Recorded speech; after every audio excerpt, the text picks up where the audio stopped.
Hey, this is Loren Lester, the voice of Robin and the voice of Nightwing. And you're watching Level 2 Gamers. Make that big boss less special. It ain't no game, but they saying welcome to the second level.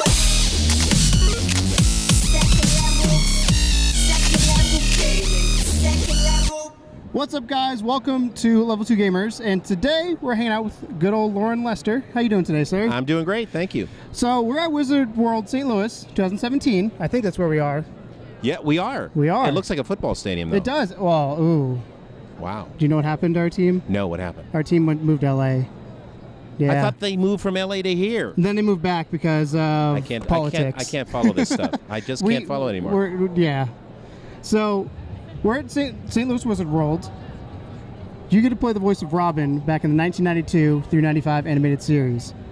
What was your life like before that happened? Because a lot of times I feel like you talk about that period of time. What was your life leading up to that point? Well, the thing is that the show wasn't life-changing to any of us at the time. Mm-hmm. All of us involved were actors doing a lot of different projects on camera and animation. So at the time, it was just like, God, this is really a cool job. Mm-hmm. This is really a really cool job. I was a big Batman and Robin fan growing up. So it was so cool to be in the brand new Batman and to be playing Robin. But we had no idea it was going to create the sensation it did. So it's more life-changing years later that still, 25 years later, you know, people are still huge fans of the show. Now their kids are fans of the show. So that's life-changing. When did you realize it was kind of a bigger movement than in the moment? Because a lot of times in the moment, I feel like, because when you recorded, did you record a whole season at one time? What did the recording process look like? Well, we would do one episode at a time, and it'd be usually a 4-hour session. And sometimes they'd be back-to-back, and sometimes they'd take time off to write the scripts. So over a period of a few months. And then it took like a year to send it off to be animated and brought back. And then we look at what's done, and usually it's not quite right, so we have to come in and record some more stuff. So, for example, you know, when we originally recorded it, Batman and Robin are standing next to each other, and Robin will say, "Batman, what should we do?" And when the animation comes back, he's across the room, so it doesn't work. Yeah, it doesn't work out. Yeah.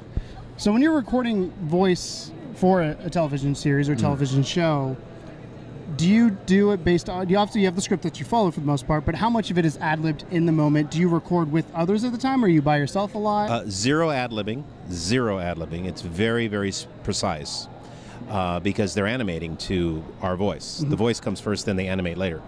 And what was the second part of that? We're all there. Are you by yourself, or are you with? Well, in those days, we were all together. The whole cast would be there.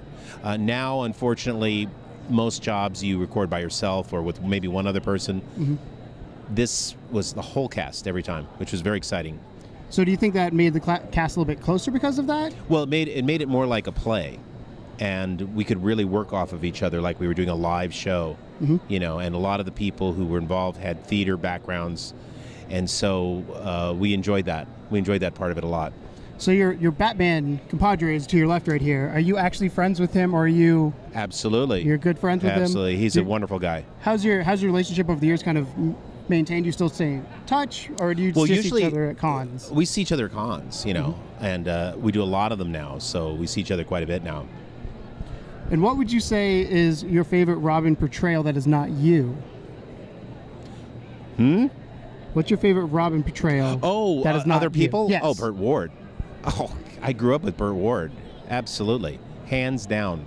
Was there a reason behind that, or just nostalgia feeling for it? Oh, no. Well, at the time, I was a fanatic. I was a fanatic about that show. I took it very seriously because I was a very little kid. And I didn't get that it was campy and, you know, all that stuff. And all that. All that stuff. I took it, and it was on twice a week, you know.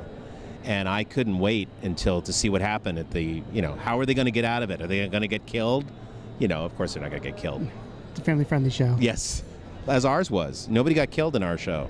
That being said, what do you think of the new darker tone Batman has taken in recent years with, like, the Dark Knight series as well as the Arkham series? I'm thrilled about Batman and Harley Quinn because I'm playing Nightwing again, and the script has a lot more adult elements in it. So I think that's a really great step forward that we can do that.